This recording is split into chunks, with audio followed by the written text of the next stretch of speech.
जय श्री कृष्णा। आइए सुनते हैं पूर्णिमा पर श्री त्रिलोकीनाथ व्रत कथा।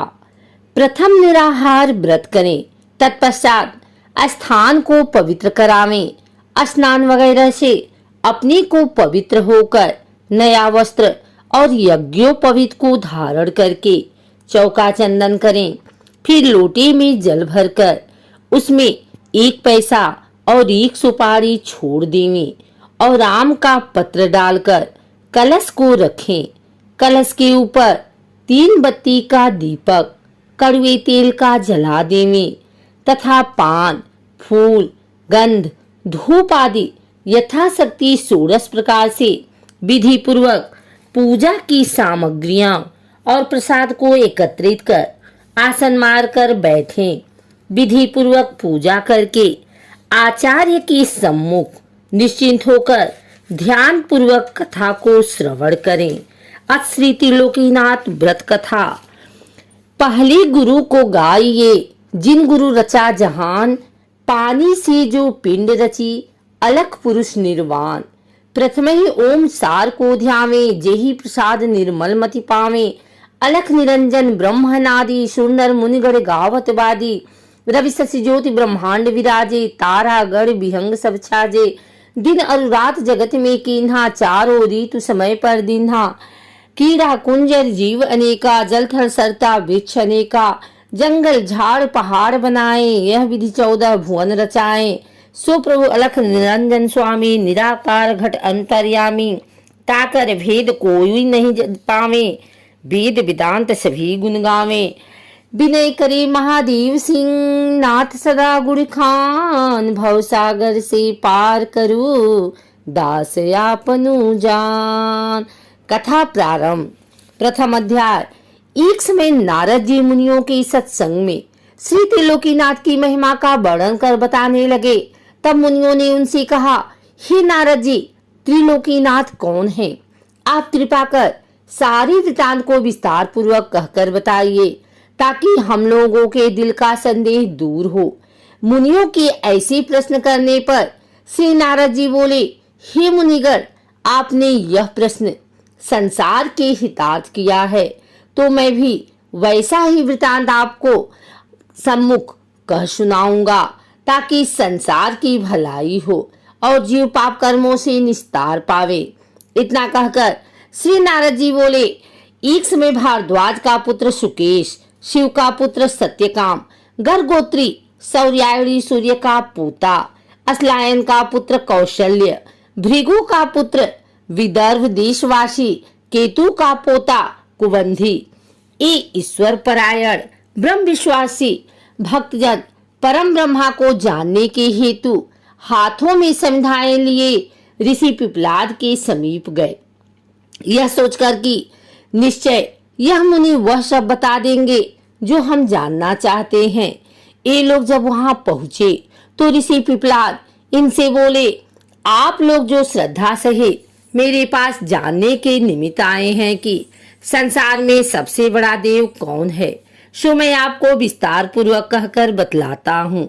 इतना कहकर ऋषि पिपलाद उन ऋषियों से बोले, एक कल्प का वृत्तांत है कि एक नगर में चारों वर्ण ब्राह्मण, क्षत्रिय, वैश्य और शूद्र रहते थे। उसी नगर में एक मल्लाह भी निवास करता था, किंतु मल्लाह अपनी करनी की बदौलत दारुण दुख भोग रहा था। कहा है कि आगे किए सो अब भुगतावे, अब ही करे सो आगे पावे। जाको प्रभु दारुण दिख दीना, ताकि मत पहले हद लीना। ईश्वर स्वतः सदा निर्दोष रहता है, जो जैसा कर्तव्य करता है उसको वैसा ही फल देता है। उस मल्लाह के पास एक कामधेनु गाय थी, परंतु वह कामधेनु गाय 1 पाव से अधिक दूध किसी रोज भी नहीं देती थी। और उस मल्लाह की स्त्री जब से आई तब से अपनी सास को सपने में भी मैया जी नहीं कहती थी, और उसका बेटा बाप को कभी बाबूजी नहीं कहता था। वह बेचारा मल्लाह ऐसा दुख भोग रहा था कि आज खाया तो कल के लिए चिंता लगी रहे। इस कारण वह नित्य परम ब्रह्मा परमात्मा से प्रार्थना करता था कि हे भगवान, कल क्या भोजन होगा। इस प्रकार से जब दुख भोगते भोगते कुछ रोज हो गए तो एक रोज उसकी स्त्री ने उससे कहा, घर में एक छटाक चावल दाल नहीं है और तुम चुपचाप बैठे हो। तब मल्लाह अपनी स्त्री के ऐसे वचन सुनकर बोला, क्या करें, पास में तो एक पैसा भी नहीं है। कहो चावल दाल कहाँ से और कैसे ले आवें। अपने पति के ऐसा कहने पर वह मकान के अंदर जाकर देखा कि घर में एक सवा सेर के करीब मटर और ताखे पर 2 पैसे हैं। वह उन पैसों और मटर को उठा लाई और अपने पति को देकर कहा, यह लो और बाजार से चावल दाल खरीद लाओ। मल्लाह मटर को अपने गमछे के कोने में बांध पैसे को टेट में रखकर बाजार को चला। तब उसका दुख दूर करने के निमित्त परम ब्रह्मा परमात्मा ने एक डंडी भेजा। वह डंडी मूंछ का डाढ़ा पहने, लगोटा चढ़ाए, अंग में भस्म रमाए, ऊपर से पीताम्बर ओढ़, हाथ में कमंडलू लिए, दिव्य मूर्ति को धारण किए उस मल्लाह के नगर के निकट आकर एक पीपल के वृक्ष पर चढ़कर बैठ गया। तब तक मल्लाह भी वहां आ पहुंचा। मल्लाह को आते देखकर वृक्ष के ऊपर से डंडी बोला, ये मल्लाह, तुम किधर जाते हो। इस शब्द को सुनकर मल्लाह पीछे की तरफ जो घूम कर देखा तो उसको कोई आदमी दिखाई नहीं पड़ा। तब वह फिर आगे को बढ़ा। बढ़ते ही फिर वही आवाज सुनाई दी कि ए मल्लाह, तू किधर जाता है। दोबारा आवाज सुनकर फिर मल्लाह ने घूम कर देखा और जब फिर उसको कोई आदमी दिखाई नहीं पड़ा तो वह आश्चर्यचकित हो कहने लगा कि कहीं कोई दिखाई तो पड़ता नहीं, फिर कौन मुझे पुकार रहा है। यह सोच ही रहा था कि उसकी निगाह एक पीपल के ऊपर जा पड़ी तो क्या देखा कि एक बड़ा तेजवान डंडी, जटा मुकुट धारण किए, पीताम्बर ओढ़, हाथ में कमंडलू लिए एक पीपल की मोटी डाल पर बैठा है। डंडी महाराज को देखकर मल्लाह प्रणाम करके बोला, महाराज आप कौन हैं, मुझसे किस लिए पुकार रहे हैं। इस दास के लिए आपकी क्या आज्ञा है। सेवा में यह दास हाजिर है, जो आज्ञा हो कहिए। डंडी बोला, मैं त्रिलोकीनाथ का भेजा हुआ शक्तिमान डंडी हूँ। डंडी महाराज के ऐसे वचन सुनकर मल्लाह ने बड़े हर्ष के साथ साष्टांग प्रणाम किया। मल्लाह का प्रेम देख डंडी प्रसन्न हो आशीर्वाद देकर पूछा, तुम कहाँ जाते हो। मल्लाह बोला, स्वामी नाथ, मैं बाजार जाता हूँ। बाजार का नाम सुनकर डंडी ने कहा, बाजार जाते हो तो हमारे वास्ते 1 पैसे का कपूर, 1 पैसे का कड़वा तेल एवं 1 पैसे का पंचमेवा प्रसाद के लिए लेते आना, और वह 3 पैसे पीपल के नीचे पड़े हैं, उठा ले जाओ। मल्लाह ने पीपल के नीचे पड़े हुए 3 पैसे उठा लिए और टेट में रखकर डंडी से बोला, महाराज तेल किस में ले आऊंगा। डंडी ने कहा, अपने गमछे में बांध कर ले आना। गमछे का नाम सुनकर मल्लाह सकोच कर बोला, महाराज गमछे में तेल किस प्रकार आएगा। तब डंडी ने हंसकर कहा, तुम त्रिलोकीनाथ का नाम लेकर गमछे में बांध लेना, उनकी महिमा से चला आवेगा। डंडी के वचन मानकर मल्लाह वहां से चला और बाजार में जा पहुंचा तो अपने मन में विचार कर पहले डंडी महाराज के सामान को खरीदने लगा। बनिया की दुकान पर जाकर मल्लाह ने कहा कि भाई 1 पैसे का कपूर दो। बनिया ने 1 पैसे का कपूर दे दिया। कपूर को लेकर मल्लाह ने अपने तेज से पैसा निकालकर बनिया को दिया और तेली की दुकान पर जाकर तेली से कहा, 1 पैसे का कड़वा तेल दो। वह तेली बोला, तेल किसमें लोगे, जाकर एक पात्र तो मोल लाओ, तब तेल ले जाना। मल्लाह ने कहा, हमारे पास 3 पैसा से अधिक पैसा नहीं है और 1-1 पैसे का 3 सौदा खरीदना है। पात्र कहाँ से लाऊं, तुम मेरे गमछे में दे दो। तब तेली हंसकर कहा, यह कैसा बेवकूफ है, कहीं तेल घी गमछा में जाता है। मल्लाह ने कहा, तुम तेल दो, मेरे त्रिलोकीनाथ की महिमा होगी तो तेल गमछा में ही चला जाएगा। यह सुनकर तेली अपने मन में कहने लगा कि देखे तो इसके त्रिलोकीनाथ जी की कैसी महिमा है और गमछा में तेल लेकर कैसे जाता है। इतना कहकर तेली ने 1 पैसे का तेल नाप कर दे दिया। मल्लाह ने जब गमछे में तेल ले लिया तो जैसे पुरैन के पत्ते पर जल ठहर जाता है, उसी तरह गमछे में तेल त्रिलोकीनाथ की महिमा से ठहर गया। तब तेली देखकर आश्चर्यचकित हो गया। तब मल्लाह पैसा देकर पंचमेवे की दुकान पर जा पहुंचा और तेली वहां सोच सकोच में पड़ा ही रहा। इधर मल्लाह पंचमेवे की दुकान पर जाकर कहा, भाई 1 पैसे का पंचमेवा तो दे दो। मेवा वाले ने कहा, 1 पैसे का पंचमेवा लो। मेवा को ले मल्लाह कपड़े में बाद टेट से 1 पैसा निकालकर मेवे वाले को दिया तो देखता है कि तीनों पैसे मेरे पास मौजूद ही हैं। तब तो मल्लाह बड़ा आश्चर्यचकित हुआ। फिर अपने मन में कहने लगा कि यह सब वही डंडी महाराज की माया है। अब जान पड़ता है कि 3 पैसे कभी कम होने वाले नहीं हैं। ऐसा अपने मन में विचार कर मल्लाह बड़े आनंद से 1-1 पैसा करके अपनी इच्छा अनुसार फल, फूल, गंध, धूप इत्यादि वस्तु भी खरीद एक बड़ी सी पोटली बांध ली। तत्पश्चात अपना चावल, दाल वगैरह सब सौदा खरीदकर बाजार से चल पड़ा। फिर भी मल्लाह के पास 3 पैसे के 3 पैसे मौजूद थे। बाजार से सौदा लेकर मल्लाह उसी पीपल के पास आ पहुंचा जहां की वह डंडी बैठा था। सौदा लेकर आने पर डंडी ने मल्लाह से कहा, हमारे वास्ते तुम जो जो वस्तु लाए हो वह सब अलग अलग करके यहाँ रख दो और अपने वास्ते जो लाए हो वह अपने घर ले जाओ। मल्लाह डंडी की आज्ञा अनुसार सब सौदा खोजकर अलग अलग रखकर बोला, महाराज तेल कहाँ रखें? डंडी ने कहा, देखो वह पीपल में खोखला है, उसी खोखले को साफ करके तेल उसमें रख दो। मल्लाह खोखले को साफ कर उसमें तेल रखकर बोला, महाराज आपके 3 पैसे तो हमारे पास ज्यों के त्यों मौजूद ही हैं। यह सुन डंडी ने हंसकर कहा, तुम जहां से पैसा उठाकर ले गए हो वहीं उन पैसों को रख दो।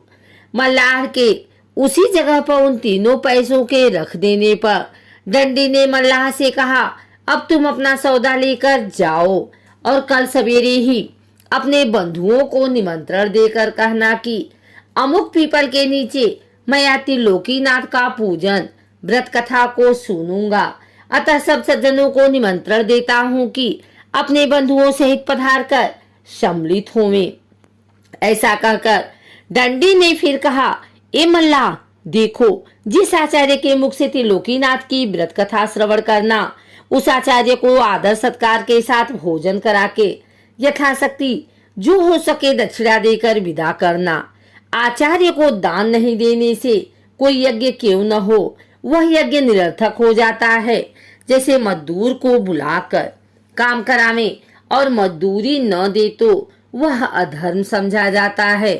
त्रिलोकीनाथ की कथा सुनकर अपने बंधुओं सहित प्रेम से प्रसाद को भक्षण करना चाहिए।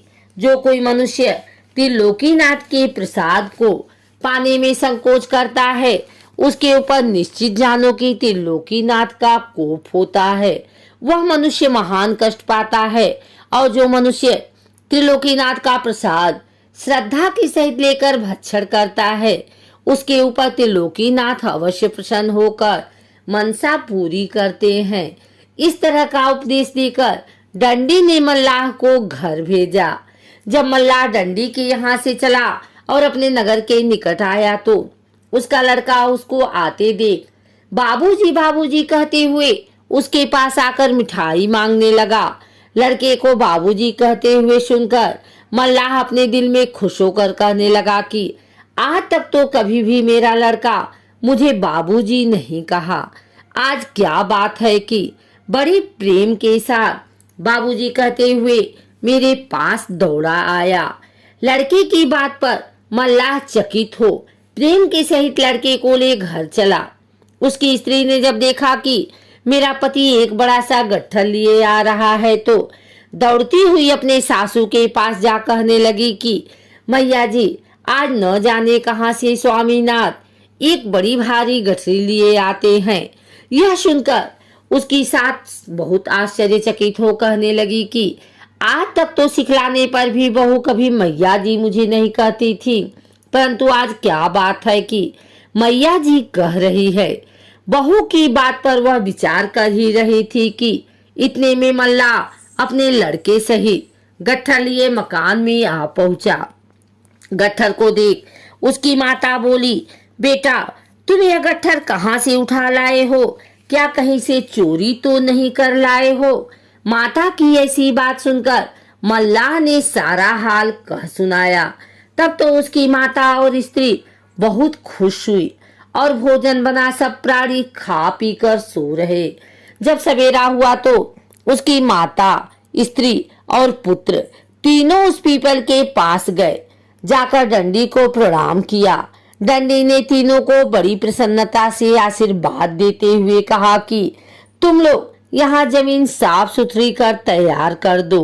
तब वे तीनों डंडी के कहने के मुताबिक वहां की जमीन साफ करने लगे। इधर मल्लाह अपने बंधु बांधवों तथा नगर के सब लोगों को कथा सुनने के निमित्त निमंत्रण देकर पीपल के पास जा पहुंचा। जब निमंत्रण देकर मल्लाह चला गया तो किसी आदमी ने एक पंडित से पूछा, महाराज त्रिलोकीनाथ नाम के कौन से देवता हैं? तब पंडित जी बोले, 3 लोग 14 भुवन के मालिक त्रिलोकीनाथ हैं। यह सुन सभी लोग श्रद्धा के सहित त्रिलोकीनाथ की कथा सुनने के निमित्त उस पीपल के पास जा पहुंचे। तब डंडी ने मल्लाह से कहा, तुम जल्दी से स्नान करके प्रसाद को स्वच्छ मनिया करो।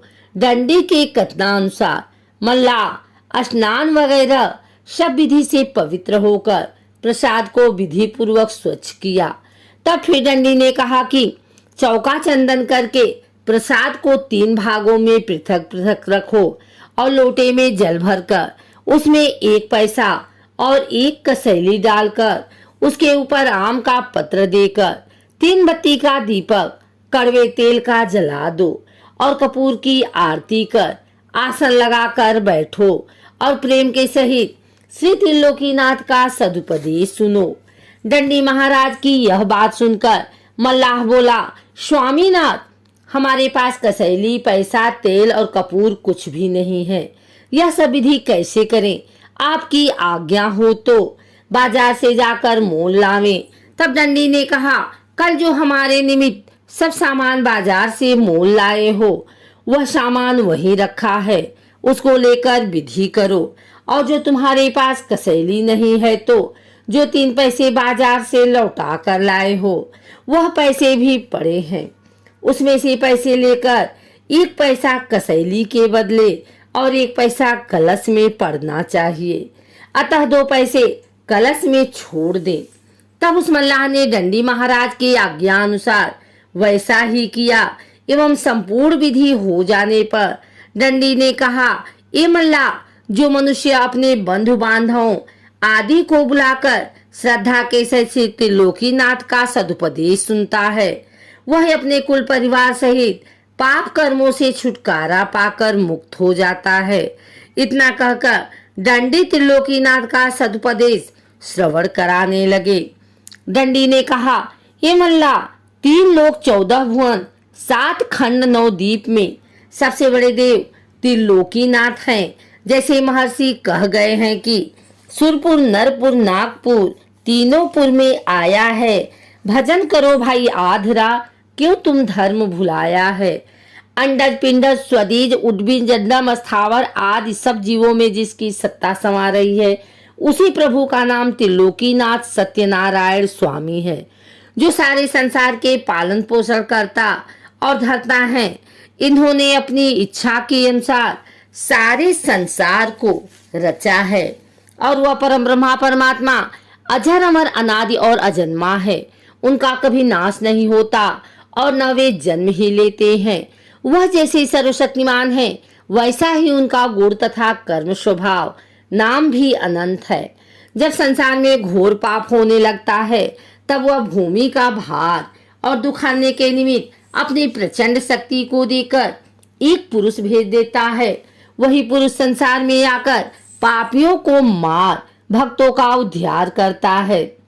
इतना कहकर फिर दंडी बोला कि जो पुरुष अपने माता पिता गुरु और आचार्य का तथा जो स्त्री अपने सास ससुर और पति का अनादर करती है एवं जो मनुष्य जीवों पर दया नहीं करता, मांस मछली मदिरा भक्षण करता है, उनको निश्चय जानो कि त्रिलोकीनाथ दंड देते हैं।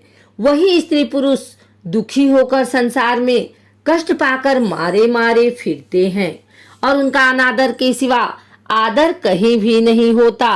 देखो त्रिलोकीनाथ की कैसी महिमा है। इस प्रकार के सदुपदेश देते हुए दंडी बोले, जब त्रिलोकीनाथ ने सारे जगत को रचकर 84 लक्ष योनि को उत्पन्न किया तो सब जीव उनकी प्रजा तथा संतति है। त्रिलोकीनाथ की पूजा तथा कथा कहने सुनने का अधिकार सभी के लिए बराबर है, खासकर किसी एक व्यक्ति के लिए नहीं। जो सारे जगत को खिलाता है वह खाने के लिए किसी दूसरे के आश्रय पर नहीं बैठा रहता, वह खाता भी है और नहीं भी खाता है। खाने का अर्थ यह है कि जब वह सर्व जीवों में वास करता है तो जो जीव खाता है वह उनको प्राप्त हो जाता है। ईश्वर अंश जीव अविनाशी चेतन सकल सहज सुख राशि, बिन पग चले सुने बिन काना, कर बिनु कर्म करे विधि नाना, आनंद रहित सकल रस भोगी, बिन बाड़ी बक्ता बड़ जोगी। वह सर्वशक्तिमान परमात्मा सब जीवों में वास करने वाला है और उसके पांव नहीं है किंतु चलता है, कान नहीं परंतु सुनता है, हाथ नहीं पर सब कर्मों को करता है, जीभ नहीं किंतु सब रसों का स्वाद लेता है, मुख नहीं किंतु बहुत बोलने वाला है, अर्थात उनका रूप नहीं, वह निराकार है। इससे मालूम होता है कि परमात्मा निराकार रहते हुए भी आपके सब कर्मों को जानता है और परमात्मा के लिए प्रसाद पूजा पर नहीं रखा जाता, किंतु प्रसाद रखने का नियम इसलिए हुआ कि प्रसाद के लालच के लड़के से लेकर वृद्ध तक सब लोग आकर परमात्मा के सदुपदेश को सुनने और प्रसाद पाकर प्रेम के से त्रिलोकीनाथ का जय करते हुए घर जाएंगे और पाप कर्मों से बढ़कर त्रिलोकीनाथ की भक्ति में मन लगाएंगे।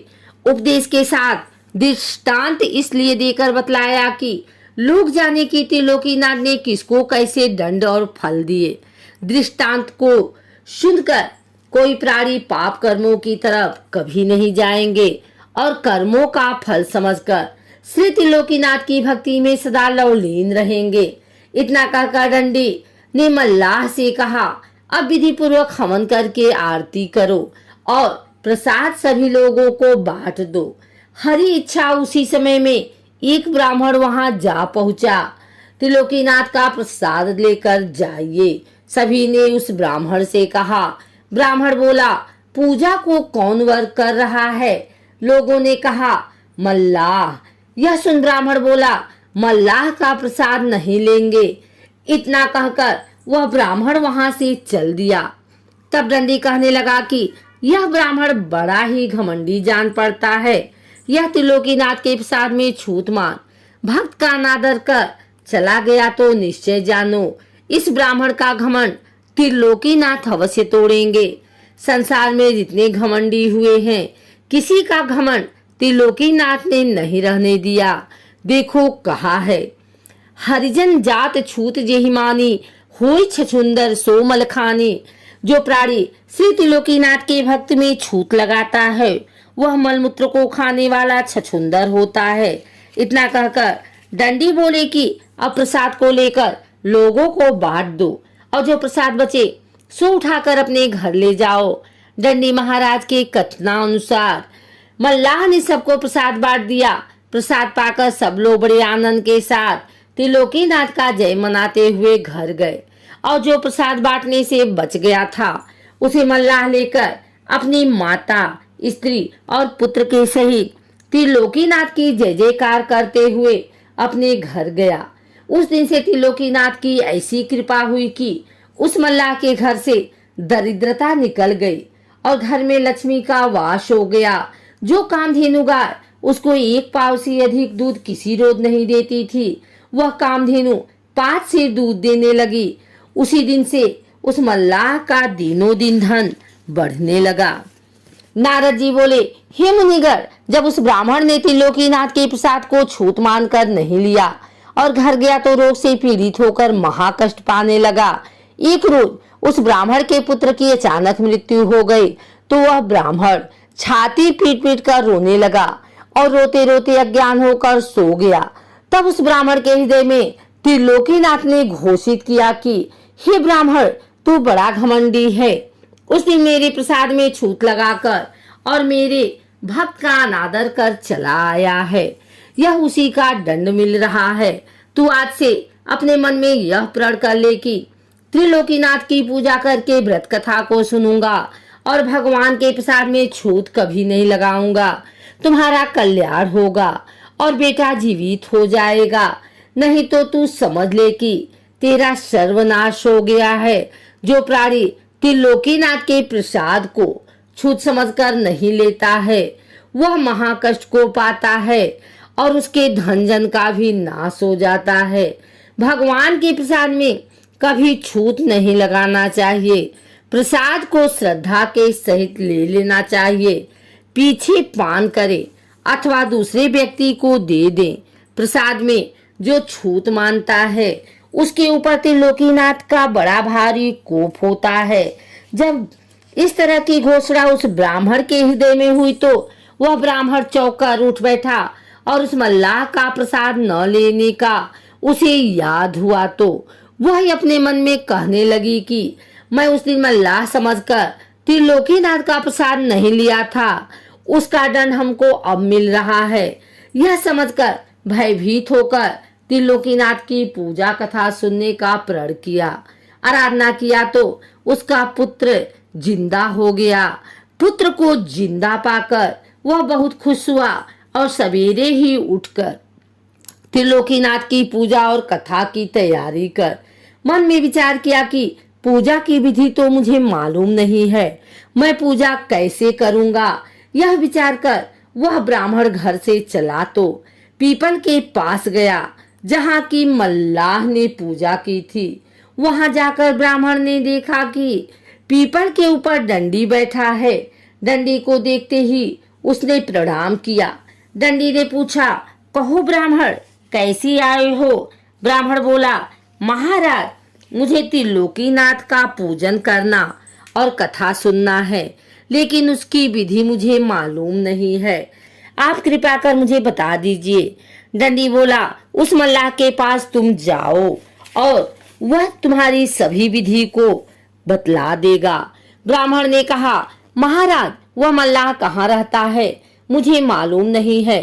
डंडी ने कहा कि वह इसी नगर में रहता है।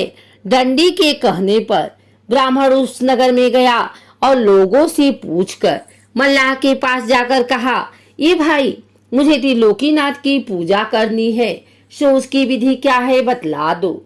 यह सुन उस मल्लाह ने पूजा की सारी विधि बतला दिया।